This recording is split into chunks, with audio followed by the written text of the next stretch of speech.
చాలామంది స్ట్రైట్గా కుట్లు రావట్లేదు, జాయింట్లు క్రాస్గా వస్తుంది అంటున్నారు. నేను చెప్పే విధంగా కానీ కుడితే అన్నీ స్ట్రైట్గా వచ్చి ఫినిషింగ్ నీట్గా ఉంటుంది.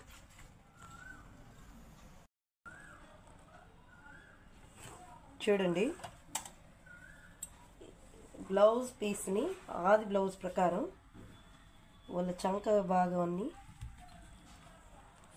భాగంలో పెట్టుకొని హ్యాండ్ భాగంలో పెట్టుకుంటే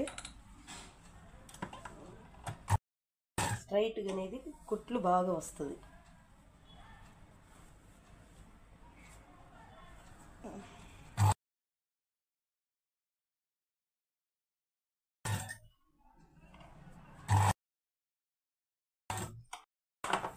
చూసారు కదండి, దీన్ని నీట్గా ఖర్చంతా కట్ చేసుకున్నాక